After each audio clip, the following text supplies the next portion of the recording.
ਕਹਿੰਦਾ ਕਿ ਮੈਂ ਅੱਗੇ ਇੱਕ ਕਤਲ ਕਰ ਦਿੱਤਾ ਹੈ ਤੇ ਮੈਂ ਤੁਹਾਨੂੰ ਵੀ ਕਤਲ ਕਰ ਦੇਣਾ, ਕਤਲ ਦੀਆਂ ਧਮਕੀਆਂ ਦਿੰਦਾ। ਸ਼ਖਸ ਨਾਲ ਤੁਹਾਡੇ ਕਿਸ ਤਰ੍ਹਾਂ ਤਾਲੁਕਾਤ ਬਣੇ ਨੇ? ਇਹ ਮੇਰੀ ਭਾਂਜੀ ਨਾਲ ਗੱਲ ਕਰਦਾ ਰਿਹਾ ਫੋਨ ਤੇ। ਉਹਨੇ ਮੇਰੇ ਨਾਲ ਗੱਲ ਕੀਤੀ, ਕਹਿੰਦੀ ਕਿ ਮੈਂ ਸ਼ਾਦੀ ਕਰਨੀ, ਇਹਦੇ ਨਾਲ ਖਾਲਾ ਮੇਰੀ ਸ਼ਾਦੀ ਕਰਵਾ ਦੇ।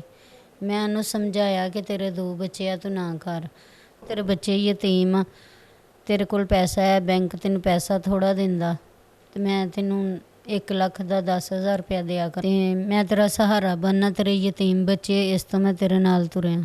ਕਿੰਨੇ ਬੱਚੇ ਨੇ ਤੁਹਾਡੇ? 3 ਬੇਟੀਆਂ 2 ਬੇਟੇ। ਇਹ 3 ਸਾਲ ਤੋਂ ਇਹਦੇ ਨਾਲ ਮੇਰਾ ਤਲਕ ਹੈਗਾ।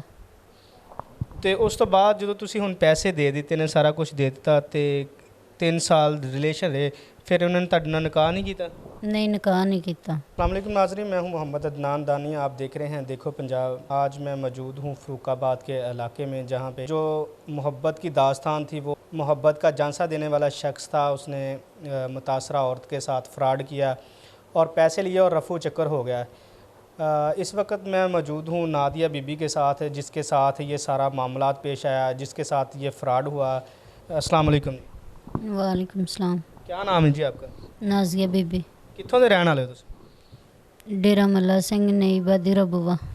अच्छा, ये ਜਿਹੜਾ ਮਾਮਲਾ ਤੁਹਾਡੇ ਨਾਲ ਪੇਸ਼ ਆਇਆ ਹੈ, ਕਿਸ ਤਰ੍ਹਾਂ ਪੇਸ਼ ਆਇਆ? ਸ਼ਖਸ ਨਾਲ ਤੁਹਾਡੇ ਕਿਸ ਤਰ੍ਹਾਂ ਤਾਲੁਕਾਤ ਬਣੇ ਨੇ? ਇਹ ਮੇਰੀ ਭਾਂਜੀ ਨਾਲ ਗੱਲ ਕਰਦਾ ਰਿਹਾ ਫੋਨ ਤੇ। ਉਹਨੇ ਮੇਰੇ ਨਾਲ ਗੱਲ ਕੀਤੀ, ਕਹਿੰਦੀ ਕਿ ਮੈਂ ਸ਼ਾਦੀ ਕਰਨੀ, ਇਹਦੇ ਨਾਲ ਖਾਲਾ ਮੇਰੀ ਸ਼ਾਦੀ ਕਰਵਾ ਦੇ। ਮੈਂ ਉਹਨੂੰ ਸਮਝਾਇਆ ਕਿ ਤੇਰੇ 2 ਬੱਚੇ ਆ, ਤੂੰ ਨਾ ਕਰ। ਦੂਸਰੇ ਨੰਬਰ ਤੇ ਇਸ ਬੰਦੇ ਨੇ ਵੀ ਮੈਂ ਸਮਝਾਇਆ। ਉਹ ਸਮਝਾਉਣ 'ਚ ਤਾਂ ਉਲਟਾ ਤੁਹਾਡੇ ਗੱਲ ਪੈ ਗਈ ਇਹ ਗੱਲ। ਉਲਟੀ ਸਾਡੇ ਗੱਲ ਪੈ ਗਈ। ਮੈਨੂੰ ਕਹਿੰਦਾ ਕਿ ਤੇਰੇ ਬੱਚੇ ਯਤੀਮ ਆ, ਤੇਰੇ ਕੋਲ ਪੈਸਾ ਹੈ, ਬੈਂਕ ਤੈਨੂੰ ਪੈਸਾ ਥੋੜ੍ਹਾ ਦਿੰਦਾ, ਤੇ ਮੈਂ ਤੈਨੂੰ 1 ਲੱਖ ਦਾ 10,000 ਰੁਪਇਆ ਦਿਆ ਕਰ। ਫਿਰ ਉਹ ਤੁਸੀਂ ਉਹਨੂੰ ਪੈਸੇ 15 ਲੱਖ ਰੁਪਇਆ ਦਿੱਤਾ। 15 ਲੱਖ ਰੁਪਏ ਅਮਾਊਂਟ ਬੜੀ ਅਮਾਊਂਟ ਹੁੰਦੀ, ਤੁਸੀਂ ਉਹਨੂੰ ਚੁੱਕ ਕੇ ਉਂਝ ਹੀ ਦੇਤੀ? ਹਾਂਜੀ। ਉਹਦੀ ਕੋਈ ਲਿਖਤ ਪੜਤ ਵੀ ਕੀਤੀ ਤੁਸੀਂ? ਨਹੀਂ, ਪਹਿਲੇ ਨਹੀਂ ਸੀ ਕੀਤੀ। ਉਸ ਤੋਂ ਬਾਅਦ ਕਹਿੰਦਾ ਕਿ 5 ਲੱਖ ਰੁਪਈਆ ਮੈਨੂੰ ਹੋਰ ਦੇ। ਮੈਂ ਕਿਹਾ ਜਿਹੜੇ ਤੈਨੂੰ ਪਹਿਲੇ ਪੈਸੇ ਦਿੱਤੇ ਆ, ਉਹਨੇ ਕਿਹਾ ਸੀ ਕਿ ਮੈਂ 1 ਲੱਖ ਦਾ 10,000 ਦਾਂਗਾ। ਮੈਂ ਕਿਹਾ ਚੱਲ ਤੂੰ 15 ਲੱਖ ਦਾ ਮੈਨੂੰ ਲੱਖ ਰੁਪਈਆ ਦੇਈ ਜਾ, 50,000 ਮੈਂ ਤੈਨੂੰ ਛੱਡਿਆ। ਤੇ ਉਸ ਤੋਂ ਬਾਅਦ ਉਹਨੇ ਨਹੀਂ ਦਿੱਤਾ ਮੈਨੂੰ। ਉਸ ਤੋਂ ਬਾਅਦ ਫਿਰ ਮੇਰੇ ਕੋਲ 5 ਲੱਖ ਰੁਪਇਆ ਮੰਗਿਆ। ਮੈਂ ਕਿਹਾ ਜਿਹੜੇ ਤੈਨੂੰ ਪਹਿਲੇ ਪੈਸੇ ਦਿੱਤੇ, ਨਾ ਤੂੰ ਪ੍ਰਾਫਿਟ ਦਿੰਨਾ, ਨਾ ਤੂੰ ਸਾਨੂੰ ਕੋਈ ਪੈਸਾ ਹੀ ਦੇਣਾ, ਨਾ ਮੇਰੇ ਪੈਸੇ ਦੇਣਾ, ਪਹਿਲੇ ਉਹਦਾ ਸਟਾਮ ਕਰਕੇ ਦੇ। उस तो बाद उन्होंने मैंने स्टाम करके देता है 15 लाख। ये जो है ये 15 लाख रुपए का जो स्टाम उस शख्स की तरफ से लिख के दिया गया है कि जो बतौर रिटर्न सबूत भी है इनके पास, ठीक है। लेकिन कोई बंदा इस तरह पैसे चुक के तो नहीं दे दिंदा, ठीक है। कोई उन्हें तुहानू की कहा सी, कोई शादी का क्या सी? ये फिर कहंदा कि मैं तेरे नाल शादी करांगा, कारोबार कर लिए दोवें जने रल के, ਤੇ ਮੈਂ ਤੇਰਾ ਸਹਾਰਾ ਬਣਨਾ, ਤੇਰੇ ਯਤੀਮ ਬੱਚੇ, ਇਸ ਤੋਂ ਮੈਂ ਤੇਰੇ ਨਾਲ ਤੁਰਿਆ। ਕਿੰਨੇ ਬੱਚੇ ਨੇ ਤੁਹਾਡੇ? 3 ਬੇਟੀਆਂ 2 ਬੇਟੇ। 5 ਬੱਚੇ ਨੇ। ਤੇ ਉਸ ਸ਼ਖਸ ਨੇ ਤੁਹਾਨੂੰ ਕਿਹਾ ਕਿ ਮੈਂ ਤੁਹਾਡੇ ਬੱਚਿਆਂ ਦਾ ਸਹਾਰਾ ਵੀ ਬਣਾਂਗਾ, ਤੁਹਾਡਾ ਵੀ ਸਹਾਰਾ ਬਣਾਂਗਾ, ਤੇ ਮੈਂ ਤੁਹਾਡੇ ਨਾਲ ਸ਼ਾਦੀ ਵੀ ਕਰਾਂਗਾ। ਤੁਹਾਡੇ ਉਹਦੇ ਰਿਲੇਸ਼ਨ ਵੀ ਰਹੇ ਨੇ? ਹਾਂਜੀ। ਕਿੰਨੇ ਸਾਲ ਤੱਕ ਰਿਲੇਸ਼ਨ ਰਹੇ ਨੇ ਤੁਹਾਡੇ? ਇਹ 3 ਸਾਲ ਤੋਂ ਇਹਦੇ ਨਾਲ ਮੇਰਾ ਤਲਕ ਹੈਗਾ। ਤੇ ਉਸ ਤੋਂ ਬਾਅਦ ਜਦੋਂ ਤੁਸੀਂ ਹੁਣ ਪੈਸੇ ਦੇ ਦਿੱਤੇ ਨੇ, ਸਾਰਾ ਕੁਝ ਦੇ ਦਿੱਤਾ, ਤੇ 3 ਸਾਲ ਰਿਲੇਸ਼ਨ ਰਹੇ, ਫਿਰ ਉਹਨਾਂ ਨੇ ਤੁਹਾਡੇ ਨਾਲ ਨਿਕਾਹ ਨਹੀਂ ਕੀਤਾ? ਨਹੀਂ, ਨਿਕਾਹ ਨਹੀਂ ਕੀਤਾ। ਕਹਿੰਦਾ ਸੀ ਕਿ ਮੇਰੀ ਜ਼ਮੀਨ ਆ, ਉਹਦੇ ਵਿੱਚ ਮੈਨੂੰ ਹਿੱਸਾ ਨਾ, ਮੇਰੀ ਜ਼ਮੀਨ ਮੇਰੇ ਨਾਮ ਲੱਗ ਜਾਏ, ਤੇ ਫਿਰ ਮੈਂ ਉੱਥੋਂ ਸਾਰਾ ਕੁਝ ਛੱਡ ਕੇ ਇੱਥੇ ਤੇਰੇ ਕੋਲ ਆਏ ਨਾ, ਮੈਂ ਇੱਥੇ ਹੀ ਰਵਾਂਗਾ ਤੇਰੇ ਕੋਲ ਹੀ। ਤੇ ਹੁਣ ਉਹ ਤੁਹਾਡੇ ਨਾਲ ਰਾਬਤਾ ਹੁੰਦਾ ਉਹਦੇ ਨਾਲ? ਰਾਬਤਾ ਨਹੀਂ ਹੁੰਦਾ। ਉਹਨੂੰ ਮੈਂ ਫੋਨ ਕਰਨੀ ਆ ਤੇ ਕਹਿੰਦਾ ਮੈਂ ਬੈਂਕ ਦੇ, ਮੈਂ ਕਿਹਾ ਪੈਸੇ ਦੇ, ਜਿਹੜਾ 4 ਲੱਖ ਬੈਂਕ ਤੋਂ ਲਿਆ ਉਹਨੂੰ ਵਾਪਸ ਕਰ। 5 ਲੱਖ ਹੁਣ ਬੈਂਕ ਦਾ ਦੇਣਾ, ਸੂਤ ਵੀ ਪਿਆ ਨਾਲ। ਤੇ ਕਹਿੰਦਾ ਕਿ ਮੈਂ ਥੋੜ੍ਹੀ ਦੇਰ ਬਾਅਦ ਫੋਨ ਕਰਨਾ। ਉਸ ਤੋਂ ਬਾਅਦ ਫੋਨ ਕਰਦਾ ਹੀ ਨਹੀਂ।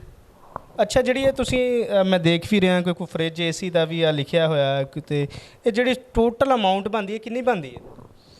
ये 20 लाख तो ज़्यादा है।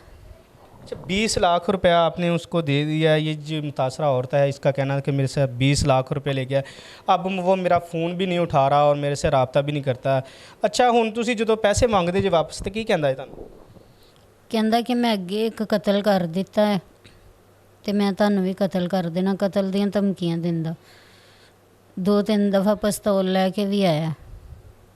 अच्छा, वो इतना बासर है कि इधर जो असला लेके दहाता फिरता है जी वो शख्स।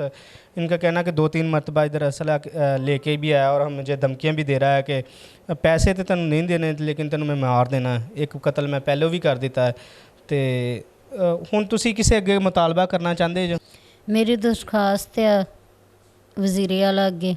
सारे मामला की कोई दरखास्त तुसी एप्लीकेशन, क्योंकि एक प्रोसैस होंदा है, तो तुसी उन्होंने एप्लीकेशन कोई थाने दी है कि नहीं? हाँ जी, थाने दे दी।